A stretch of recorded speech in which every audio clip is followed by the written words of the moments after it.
નમસ્કાર। જે ધરતી દૂધની નદીઓ માટે જાણીતી હતી, હવે એ ધરતી છે એ ઉત્તર ગુજરાત છે। યુપી અને બિહારની જેમ ભડકે પડી રહ્યું છે આંતરજ્ઞાતિના લગ્ન, અને એ મુદ્દામાં અમારી સમાજની દીકરી છે, અન્ય સમાજનો દીકરો લઈ ગયો છે, તો એ દીકરી અમે પરત લઈશું। સામે બીજા સમાજો પણ અન્ય સમાજ પર આવી થાય છે, અંદરો અંદર છે, અલગ અલગ જ્ઞાતિઓ છે એ ઝઘડી રહી છે, અને હવે તો ગેંગ વોર જેવી સ્થિતિ છે ઊભી થઈ છે। તો આ ઉત્તર ગુજરાત જે દૂધની નદીઓથી જાણીતું હતું, એ ઉત્તર ગુજરાત હાલ ગેંગ વોર જેવી સ્થિતિ શા માટે? શું આમાં કોઈ રાજકારણ છે? શા માટે ઉત્તર ગુજરાત છે એ ભડકે બળી રહ્યું છે? શું આ માત્ર યુવાનોની ગેરસમજ છે કે પછી આની પાછળ પણ કંઈક રાજકારણ છે એ છુપાયેલું છે? રબારી સમાજના એ સ્ટેટ ઓપરામાં ધણીના ફાર્મ હાઉસ પર હુમલા બાદ એ પોલીસનું ભાગવું, એ પોલીસ એ હુમલાખોરોને છે વરઘોડો કાઢી અને એને સબક શીખવે છે, તો સામા પક્ષે એ ઠાકોર સમાજ, એ દરબાર સમાજ નારાજ થાય છે કે શા માટે આ રીતે અપમાનિત કરવામાં આવ્યા। સામે પક્ષે જેનું ફાર્મ હાઉસ છે, જે સમાજમાંથી આવે છે, એ વ્યક્તિ પણ અસામાજિક તત્વ છે। તો આ મામલે ક્ષત્રિય દરબાર સમાજ છે, એ ઠાકોર સમાજ છે, મહાસંમેલન છે એ બોલાવવા જઈ રહ્યું છે। તો શું આ ઉત્તર ગુજરાત છે સ્થાનિક સ્વરાજ્યની ચૂંટણી પહેલા 2027 વિધાનસભાની ચૂંટણી પહેલા છે, એ દરેક જ્ઞાતિઓ છે આ ઘર્ષણમાં ઉતરી અને આવનાર ચૂંટણીઓની આ તૈયારી છે કે પછી આ યુવાનોની ગેરસમજ છે? આ દરેક વાત પર આજના વિડીયોમાં વિગતે ચર્ચા કરવી છે। અમારી ચેનલમાં ભારતમાં અને ગુજરાતમાં જેવી ઘટનાઓ ઘટતી હોય તેને સરળ ભાષામાં સમજાવતા હોઈએ છીએ।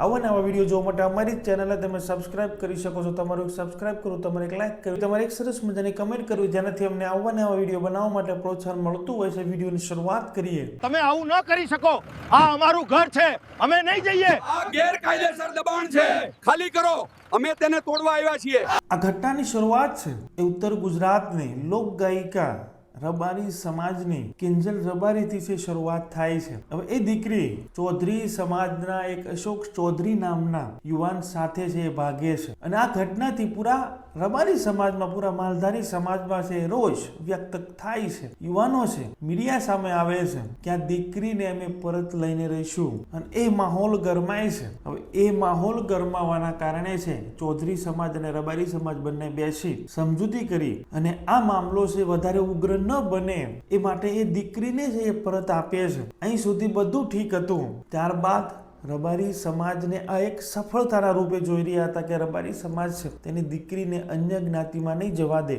તો સામે પક્ષે એ ચૌધરી સમાજ અને પટેલ સમાજ, જે પાટીદાર સમાજ છે, એ પણ રબારી સમાજ પાસે છે। અગાઉ તેની દીકરી છે એ કોઈ રબારી સમાજનો દીકરો લઈ ગયો છે, તો તે પણ માંગ કરે છે કે આ જ રબારી સમાજના આગેવાનો છે તેની દીકરીને પરત લેવામાં સફળ થયા છે, તો અમારી દીકરીને પણ તમે રબારી સમાજમાંથી પરત આપો। અને સામે જે ચૌધરી સમાજ જેની દીકરી પરત આપી છે, એ ચૌધરી સમાજ પણ ઉગ્ર માંગણી કરે છે। આજથી 2 કે 3 વર્ષ પહેલા એ રબારી સમાજ નો દીકરો છે એ ચૌધરી સમાજની દીકરી છે એ લઈ ગયો, અને એ દીકરીને, એ દંપતીને છે હાલ સંતાન પણ છે, પણ છતાં ચૌધરી સમાજ છે બદલું લેવા માટે કે રબારી સમાજના આગેવાનો છે, રબારી સમાજ છે ચૌધરી સમાજ પાસેથી તેની દીકરીને છે લઈ જાય છે, તો એ રબારી સમાજના ઘરે પણ અમારી દીકરી ન રહી શકે। એ મામલે ઉગ્ર માંગ, અને ત્યારબાદ દરેક ચૌધરી સમાજ છે એકજૂટ થઈ અને ભાભરના રૂણી ગામમાં છે એકઠા થવાનું નક્કી કરે છે, અને એ ગામમાં ગુજરાતનો ચૌધરી સમાજ તો ખરો, પરંતુ સાથે રાજસ્થાનનો ચૌધરી સમાજ પણ આ દીકરીને પરત લાવવા માટે છે આ મીટિંગમાં છે, આ સંમેલનમાં છે એ હાજરી આપે છે। ત્યાં એવા નિવેદનો છે એ રબારી સમાજના પર છે એ થાય છે, અને એ પહેલા છે રબારી સમાજે પણ ચૌધરી સમાજ પર છે સોશિયલ મીડિયામાં એવા નિવેદનો આપ્યા હતા કે હથિયાર નીચે મૂક્યા છે, ચલાવવાનું ભૂલ્યા નથી। એટલે આ રીતે મામલો ઉગ્ર બને છે, અને ત્યાં પણ જાહેર મંચ પરથી છે એવા નિવેદનો આપવામાં આવે છે કે એ જો આપણી દીકરીને લઈ જાય છે તો આપણે પણ 2, 5 દી કે 15 દિવસની રાહ જોવાની જરૂર નથી। 5, 25 કે 15 ગાડીઓ છે, એ 25 ગાડીઓ છે એ જોડો, અને અત્યારે જ તે ગામમાં જવું છે। અને માહોલ ગરમાય છે, યુવાનો અને આગેવાનો વચ્ચે છે એ ચૌધરી સમાજની એ મીટિંગમાં ઘર્ષણ થાય છે, યુવાનો છે ખૂબ એગ્રેસિવ થાય છે, અને ત્યાંથી ગાડીઓ લઈ અને એ રબારી સમાજ ના ગામમાં છે,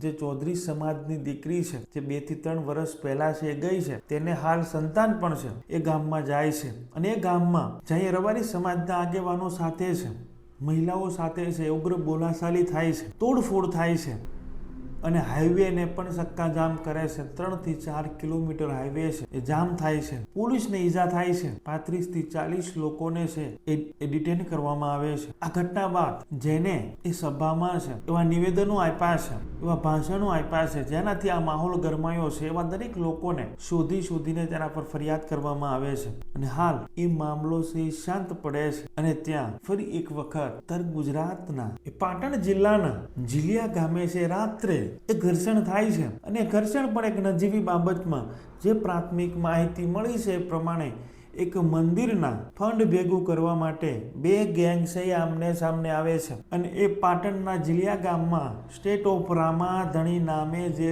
ફાર્મ હાઉસ છે, જે રબારી સમાજના ભાવેશ રબારી અને તેના ભાઈ બંનેના એ ફાર્મ હાઉસમાં છે રાત્રે હુમલો થાય છે અને એ હુમલા પહેલા છે એ ભાવેશ રબારી કે ફાર્મ હાઉસના માલિકે છે એ પોલીસને જાણ કરી. પોલીસ ત્યાં ઓલરેડી હોય છે અને જે 10 થી 15 કે 20 ગાડીઓ ત્યાં આવે છે અને પોલીસ એટલી સંખ્યામાં હોતી નથી કે એનો સામનો કરી શકે અને તે ફાર્મ હાઉસ પર પથ્થરમારો થાય છે. એ પથ્થરો પોલીસની ગાડીઓને પણ લાગે છે. પોલીસ ત્યાંથી નીકળી જાય છે અને એ પોલીસ ત્યાંથી ભાગે છે. એ જે સીસીટીવી ફૂટેજ છે તે પૂરા ભારતમાં છે એ વાયરલ થયા છે કે ગુજરાત પોલીસ ડરીને ભાગી છે, પરંતુ પોલીસ પ્રેસ કોન્ફરન્સમાં એવું કહી રહી છે સંખ્યા ઓછી હતી પોલીસની, તો એ વધારે સંખ્યાબળ કે વધારે પોલીસ જવાનોને લેવા માટે છે એ ગાડી ત્યાં જાય છે અને જે એ રાત્રે ઘટના બની મોટી સંખ્યામાં એ ઠાકોર અને ક્ષત્રિય અને દરબાર સમાજના જે યુવાનો છે આવે છે એ ફાર્મ હાઉસ પર પથ્થરમારો કરે છે. પોલીસને પણ પથ્થરો કે ગાડીઓ છે એને નુકસાન થાય છે અને બાદમાં હવે આ રબારી સમાજ અને ઠાકોર સમાજ કે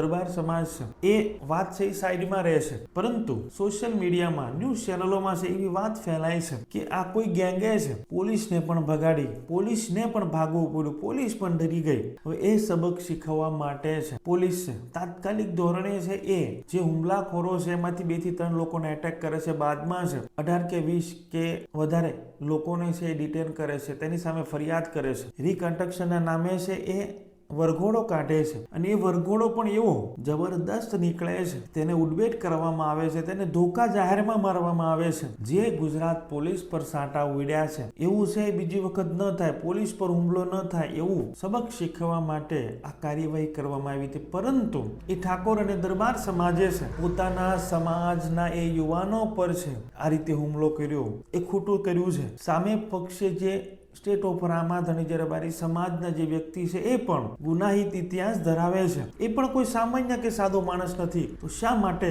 આ બંનેની લડાઈમાં છે એક તરફી છે એ આ દરબાર કે ઠાકોર સમાજના યુવાનો પર છે કાર્યવાહી કરવામાં આવી અને આ મામલે એ ઠાકોર સમાજના એ ક્ષત્રિય સમાજના એ ધારાસભ્યો, પૂર્વ ધારાસભ્યો, સંગઠનના વડાઓ છે સોશિયલ મીડિયા પર આવે છે અને 23 તારીખે એક સંમેલન બોલાવે છે અને હાલ એ સંમેલન બોલાવવાની તારીખ હજુ આવી નથી, પરંતુ એ પહેલા સ્ટેટ ઓફ રામાધણી ના ફાર્મ હાઉસ પર છે બુલડોઝર પહોંચે છે અને બાદમાં એ સ્ટેટ ઓફ રામાધણી લખેલ એ ગેટ, અંદરના બ્લોક, એ પૂરી પ્રોપર્ટી છે જે ગૌસરનું દબાણ છે તેને હટાવવાની કામગીરી છે એ થઈ રહી છે. ધમકીઓ એવી આગેવાનો તરફથી મળી રહી છે કે આના પડઘા છે એ ખૂબ અઘરા પડશે.